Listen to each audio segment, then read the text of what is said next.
कैसे हैं आप सब लोग। कक्षा 12 यूपी बोर्ड में हिंदी के संस्कृत खंड को हम लोग आज पढ़ रहे हैं। जैसा कि आप लोग जानते हैं पिछले 2 अध्याय हम सभी लोग पढ़ चुके हैं। हमने भोजस्य उदाहरण पूरा कर लिया। आत्मज्ञ एवं सर्वज्ञ नाम का पाठ जो याज्ञवल्क्य और मैत्रेयी की कथा उसको भी पढ़ चुके हैं। अब हम लोग तीसरा पाठ आपका जो संस्कृत भाषा या महत्वम, ठीक है, इसको पढ़ रहे थे। एक पैराग्राफ इसका हमने पढ़ लिया है जिसमें यह कहा गया था कि धन्यो अयम भारत देशः यत्र समुल्लसति जनमानस पावनी भव्य भावोद्भाविनी शब्द संदोह प्रशमनी स्वर भारती, जहाँ शब्दों के समूह को जन्म देने वाली, मनुष्य के मन को पवित्र कर देने वाली, सुंदर भावों को जन्म देने वाली संस्कृत वाणी विराजमान है, वह भारत देश धन्य है। ठीक है, अब देखिए यहाँ तक हो गया था कि संस्कृतम नाम दैवी वागान ख्याता महर्षिभिः। संस्कृतम नाम अर्थात संस्कृत के नाम से दैवी वागान, वाक का अर्थ होता है वाणी, दैवीय वाणी को, ईश्वरीय भाषा को ख्याता महर्षिभिः, महर्षियों ने प्रसिद्ध किया है। यानी कि देवताओं की वाणी महर्षियों में संस्कृत के नाम से प्रसिद्ध है। ठीक है, अब देखिए आगे संस्कृत साहित्य है कैसा, कौन कौन से इसमें ग्रंथ लिखने वाले कवि हुए हैं जो विशिष्ट हैं, इनके बारे में पढ़ते हैं। कहा गया किताब आप लोग सामने रख के ध्यान से पढ़िएगा क्योंकि संस्कृत बिंदु बिंदु का महत्व है। देखिए संस्कृतस्य साहित्यम सरसम व्याकरणांच सुनिश्चितम, पंक्ति को ध्यान से दें। संस्कृतस्य साहित्यम यहाँ लिखा गया है, आपको मैंने बताया था तस्य तयोः तेषां शब्द का अर्थ है षष्ठी विभक्ति हुआ, क्योंकि यहाँ संबंध कारक है और संबंध छठवां कारक होता है, इसलिए षष्ठी। तस्य का कीके का चिन्ह आता है, का अर्थात संस्कृत का साहित्य। साहित्य आप जानते हैं, चाहे वो गद्य में हो, चाहे काव्य में हो, चाहे श्लोक लिखे हुए हो, चाहे कहानी कथा लिखी गई हो, सब साहित्य है। ठीक है, हर भाषा का अपना साहित्य है। आप गणित पढ़ रहे हो, गणित का साहित्य है, विज्ञान पढ़ रहे हो, विज्ञान का साहित्य, और हिंदी में जो पढ़ रहे हो हिंदी साहित्य है। तो संस्कृतस्य साहित्यम सरसम, सरस है कैसा है, रसयुक्त। आप रस का अर्थ जानते ही हो, आनंद, भाव, और भावपूर्ण सा अर्थ सहित, रस सहित है, रसयुक्त है, सरस है संस्कृत का साहित्य। और क्या है, व्याकरणम च सुनिश्चितम, संस्कृत का जो व्याकरण है वो सुनिश्चित है, बिल्कुल निश्चित है, तनिक भी इधर उधर नहीं होना है, कोई अपवाद कहीं भी नहीं उसमें हो सकती है। जैसे कि आप अंग्रेजी का ग्रामर पढ़ते हो, किसी भी भाषा में आप जाएंगे कहीं ना कहीं एक अपवाद आपको जरूर मिल जाएगी, कुछ ऐसा होगा जो नियम से हट कर होगा। संस्कृत में ऐसा नहीं। दुनिया की सबसे प्राचीन और सबसे अधिक शब्दकोश वाली भाषा संस्कृत है, 2.5 लाख से अधिक शब्द इस भाषा के कोश में है। ठीक है, और फिर भी इसका व्याकरण सुनिश्चित है, तनिक भी इधर उधर नहीं है, यानी कि रोम बराबर भी कहीं भी आप उसमें छिद्रान्वेषण नहीं कर सकते, कमी नहीं ढूंढ सकते। तो संस्कृत से साहित्यम सरसम व्याकरणम च सुनिश्चितम। अब इसके बाद और क्या है, तस्य अर्थात इसके, तस्य अर्थात इसके या उसके, जो भी गद्य पद्य का, आप गद्य और पद्य पढ़ रहे हो, गद्य में कथा कहानी ये सब आता है, और पद्य में कविताएं आती हैं, श्लोक जो आपके हैं संस्कृत में। ठीक है, कहते हैं तस्य संस्कृत के, उसके अर्थात संस्कृत के गद्य पद्य च, गद्य और पद्य में जब चा शब्द बाद में लगा तो इसका और ये कहाँ जुड़ेगा, यहाँ आकर के जुड़ जाएगा, गद्य पद्य च, संस्कृत के गद्य और पद्य में। लालित्यम, लालित्य का अर्थ होगा सुंदरता। ठीक है, सब बात ध्यान से पकड़ लीजिए। लालित्य का अर्थ है सुंदरता। संस्कृत के गद्य और काव्य में क्या विद्यमान है, सुंदरता। ठीक है, सौंदर्य है भाषा का। इसके बाद क्या है, भाव बोध सामर्थ्यम, भाव अर्थात अर्थ को, बोध ज्ञान कराने की, समझाने की सामर्थ्य है, क्षमता, शक्ति है। संस्कृत की भाषा में ही हो सकती है कि भाव पता चल जाए। मैंने आपको पढ़ाते हुए क्लास में भी बताया था कि हम किसी को जब बुलाते हैं तो उसको हे शब्द के साथ संबंध के जो चिन्ह होते हैं, आप जो संबोधन के आप जानते हैं, हे, अरे इत्यादि। ठीक है, अब आप अपनी हिंदी भाषा में ही देख लीजिए, साधारण रूप से हम किसी को उसको क्रोध में बुलाएंगे, कहेंगे अरे इधर आओ। लेकिन हमारे संस्कृत में क्या है, सीधे बुलाना हो तो भो बंधु आगच्छ, और अगर क्रोध में लेंगे तो रे दुर्विनीत आगच्छ। भाव बोध की जो सामर्थ्य संस्कृत भाषा में है वो किसी भाषा में नहीं, और संस्कृत ही एकमात्र ऐसी भाषा है जिसमें विशेषण के अनुसार विशेष से बदलता रहता है। ठीक है, तो ध्यान दीजिए, संस्कृत का जो गद्य और पद्य है ये लालित्य से, सौंदर्य कलाओं से भरपूर है। ठीक है, भाव बोध सामर्थ्यम, इसमें भाव को, ज्ञान को कराने की क्षमता है, अद्भुत क्षमता है। अद्वितीयम श्रुति माधुर्यम च वर्तते, अद्वितीय मतलब जिसके जैसा कोई दूसरा ना हो। द्वितीय का अर्थ होता है दूसरा, और अद्वितीय जिसके समान दूसरा ना हो। संस्कृत भाषा में अद्वितीय रूप से क्या विद्यमान है, श्रुति माधुर्यम, सुनने, श्रुति का अर्थ होता है सुनना, और माधुर्यम का अर्थ मधुरता। सुनने में जितनी मधुर संस्कृत भाषा है इतना अन्य कोई भी नहीं। इसका भी आप लोगों ने पिछले ही वर्ष में अपने विद्यालय में देखा, प्रांगण में श्लोक गायन करते हुए जो आनंद आपको आया शायद वो कभी किसी गीत संगीत में ना आ सके।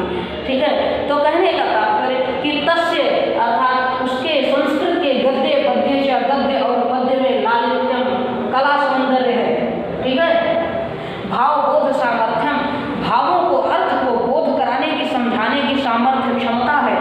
और अद्वितीय श्रुति माधुर्यम, अद्भुत या अद्वितीय श्रवण की मधुरता है, सुनने में ये अद्भुत है, बहुत मधुर लगता है, बहुत सुंदर लगता है। किम बहुना, देखिए आगे गद्यकार कह रहा है किम, क्या, बहुना, बहु मतलब होता है अधिक, बहुवचन शब्द जैसे बना हुआ ना, बहु का अर्थ ही अधिक। तो किम बहुना, अधिक क्या कहें, बहुत ज्यादा क्या बताएं संस्कृत के बारे में। चरित्र निर्माणार्थम, चरित्र अर्थात स्वभाव, आचरण, ठीक है, आपके आचार विचार, ये चरित्र है। कहते हैं चरित्र निर्माणार्थम, चरित्र के निर्माण के लिए। ठीक है, यादृशीम सत प्रेरणा, यादृशी माने जिस प्रकार की। देखिए कल मैंने आपको अत्र, तत्र, यत्र और पुत्र जैसे कई शब्द बताए थे पिछले अंक में अपने, ध्यान दीजिए। यहाँ यादृशी आ गया। यादृशी का अर्थ होता है जिस प्रकार की, और तादृशी का अर्थ होता है उसी प्रकार की। अब देखिए कहते क्या है कि किम बहुना, अधिक क्या कहें, चरित्र निर्माणार्थम, चरित्र के निर्माण के लिए, यादृशी जिस प्रकार की, सत प्रेरणा, अच्छी प्रेरणा। ठीक है, जिसको आप अंग्रेजी में एनफोर्समेंट कहते हैं, जिसका पुनर्बलन।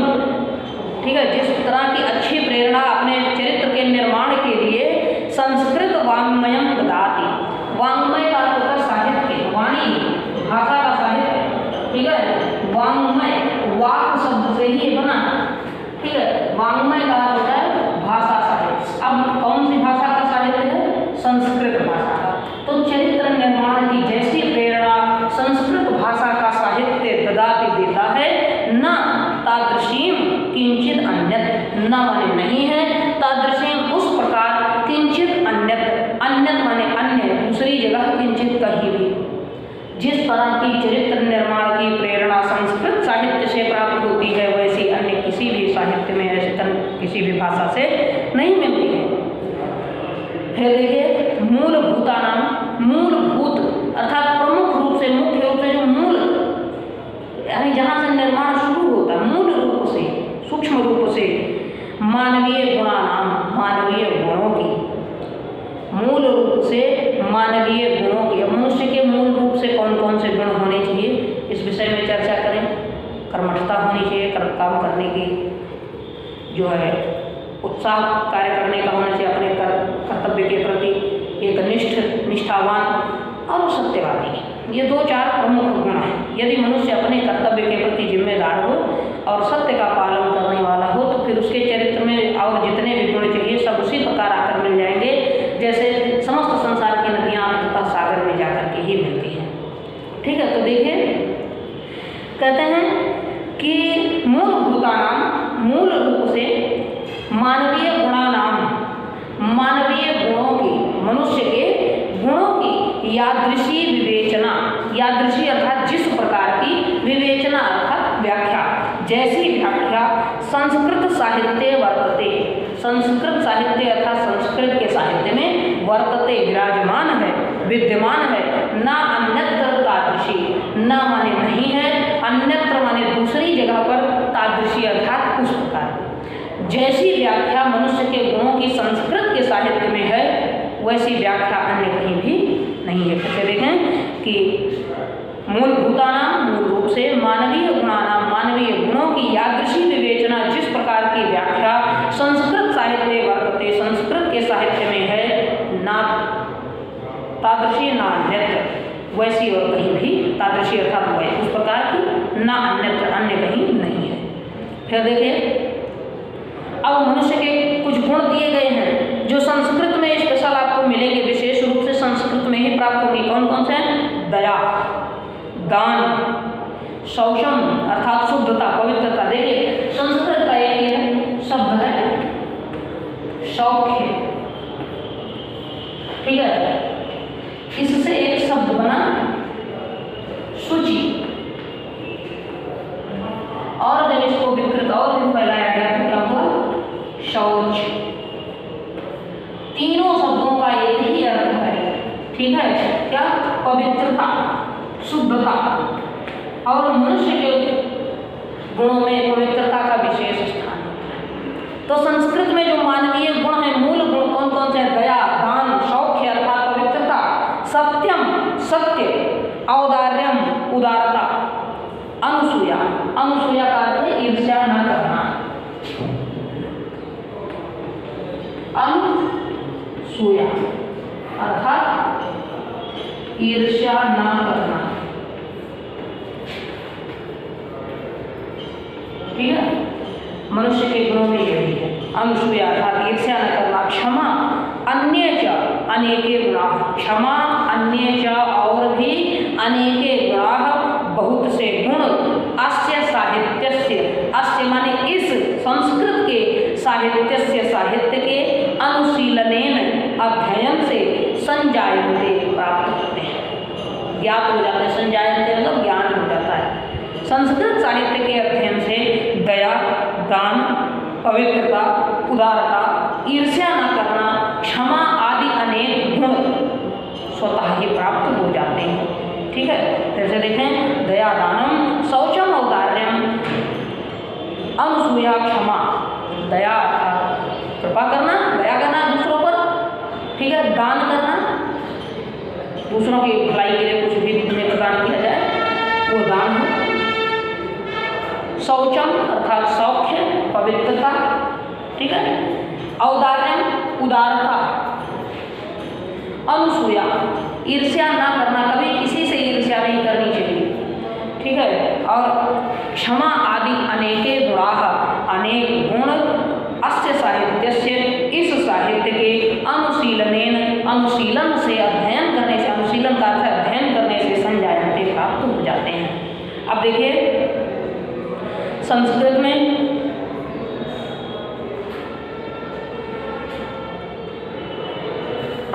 और कौन कौन कवि हुए हैं इनके बारे में चर्चा करते हैं। कहा गया है कि संस्कृतस्य साहित्यस्य, या संस्कृत साहित्यस्य, संस्कृत साहित्य के, संस्कृत साहित्य से अर्थात संस्कृत साहित्य के आदि कवि, आदि प्रथम आरंभ कवि, जो पहले कवि हुए हैं संस्कृत साहित्य के, कौन?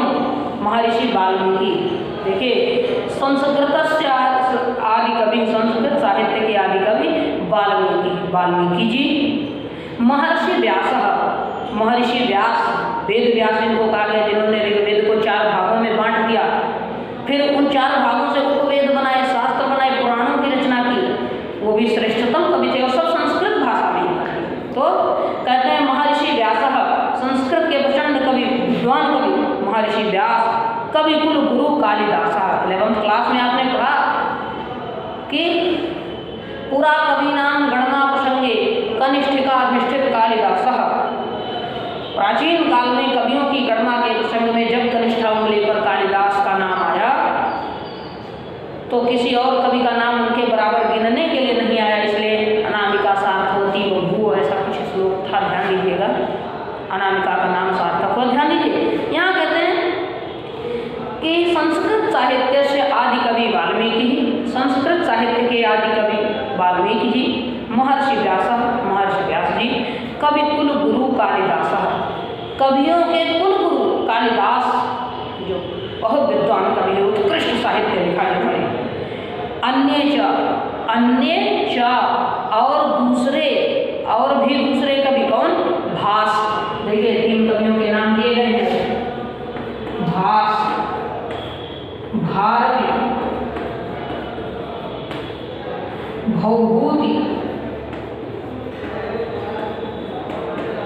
ठीक है, कहा गया है भास भारवी भौभूत्यादयो, भास भारवी भौभूत्यादयो लिखा है, आदयो का मतलब आदि। अन्य च और भी भास भारवी भौभूति आदि महाकवि लोगों ने स्वकीय मतलब अपने द्वारा रचे हुए, ठीक है, स्वकीय अपने ग्रंथ रूपी रत्नों के द्वारा अद्यापि आज भी पाठकों के अर्थात पढ़ने वालों के हृदय में विराजमान है।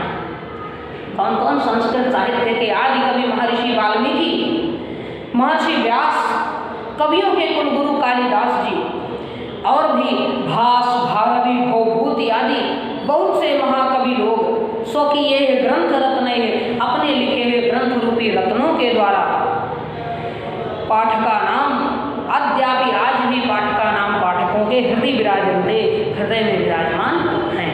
ठीक है, देखिएगा कहीं आपको कोई समस्या हो तो पूछते रहिए, और यदि अच्छी तरह से समझ में आए तो भी आप लोग अपने कमेंट्स में कह लीजिए कि आ गया, तो इससे थोड़ी निश्चिंतता है कि आप लोग पढ़ रहे हैं। अब देखिए आगे क्या कहा गया है, इयम भाषा, इयम माने यह, ठीक है। देखिए 3 तरह की शब्द होते हैं, अयम, इदम, इयम। यहाँ इयम का प्रयोग है, तीनों का अर्थ यह होता है। इयम भाषा, यह भाषा क्या है? अस्माभिः अर्थात हमारी, मातृसमम, मातृ माने माता के, और सम अर्थात समान। यह भाषा संस्कृत भाषा जो है अस्माभिः हमारी, मातृसमम माता के समान क्या है? सम्माननीय, सम्मान करने के योग्य है। माता का जैसे सम्मान किया जाता है ऐसे ही संस्कृत भाषा भी सम्मान करने के योग्य है। वंदनीय च, और वंदनीय है, वंदना करने के, पूजा करने के योग्य है संस्कृत भाषा। यतो, क्योंकि इसी से, यतो क्योंकि भारत मातु, भारत माता की स्वातंत्र्यम, स्वतंत्रता, स्वातंत्र्यम का अर्थ है स्वतंत्रता, गौरवम, गौरव, भारत माता का गौरव जो है, जो सम्मान है। अखंडत्वम, अखंडता, आप समझ सकते हैं अखंडता का क्या अर्थ है? जो खंडित है, अखंडता। सांस्कृतिकम एकत्वम, देखिए 2 शब्द हैं, इनको विच्छेद कर लीजिएगा। सांस्कृतिकम एकत्वम ऐसे लिखा है, तो 2 शब्द ही हैं। सांस्कृतिक अलग हो जाएगा, ठीक है, ऐसे आप शब्दार्थ में इसको छान भी लेंगे। सांस्कृतिकम अर्थात सांस्कृतिक, और एकत्वम अर्थात एकता, ठीक है। तो भारत माता की स्वतंत्रता, अखंडता, उनका गौरव, उनकी सांस्कृतिक एकता संस्कृतेन एव, संस्कृत से ही सुरक्षितम शक्यन्ते, सुरक्षित हो सकती है। शक्यन्ते माने संभव है, हो सकती है, ठीक है। भारत माता की एकता, अखंडता, स्वतंत्रता, गौरव, सांस्कृतिक एकता की रक्षा कैसे हो सकती है? संस्कृत के द्वारा ही हो सकती है। फिर से देखिए कि इयम भाषा, यह भाषा, अस्माभिः हमारी, मातृसमम माता के समान, सम्माननीय, वंदनीय च, सम्माननीय और वंदनीय, सम्मान करने योग्य और वंदना करने के योग्य है। यतो क्योंकि भारत मातु, भारत माता की, स्वातंत्र्यम स्वतंत्रता, गौरवम गौरव, अखंडत्वम अखंडता, सांस्कृतिक एकत्वम च, और सांस्कृतिक एकता की संस्कृतेन एव, संस्कृत से ही, संस्कृतेन एव संस्कृत से ही सुरक्षितुम, सुरक्षा शक्यन्ते हो सकती है। संस्कृत भाषा से ही भारत माता की एकता, अखंडता की सुरक्षा हो सकती है, क्योंकि यह समस्त भाषाओं की जननी,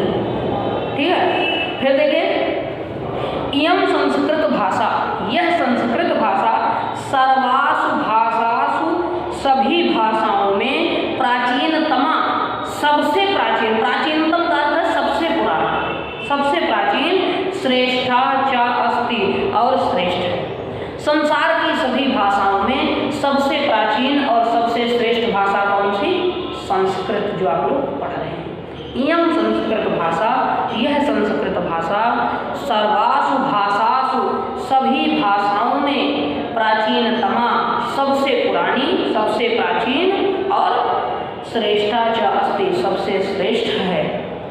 ततः इसीलिए सुष्ठुत्तम, देखिए दो शब्द यहाँ पे सुष्ठुत्तम, सत्य ही कहा गया है। अतः सुष्ठु उत्तम, उत्तम माने कहा गया, सुष्ठु माने सत्य। अतः सत्य ही कहा गया है कि भाषासु मुख्या मधुरा दिव्या गीर्वाण भारती इति, कहा गया है कि भाषासु, सभी भाषाओं में, मुख्या, मुख्य भाषा, प्रधान भाषा है, मधुरा, सबसे मधुर भाषा, और दिव्या, सबसे दिव्य भाषा कौन सी? गीर्वाण भारती, देववाणी संस्कृत। समस्त भाषाओं में सबसे दिव्य, सबसे मधुर, सबसे प्रमुख भाषा कौन सी? गीर्वाण भारती, देववाणी संस्कृत है। यहाँ यह पाठ आपका समाप्त हो गया है। अर्थ है आप लोग इसका लिख लीजिएगा, कोई भी कहीं समस्या होती है तो पूछ सकते हैं।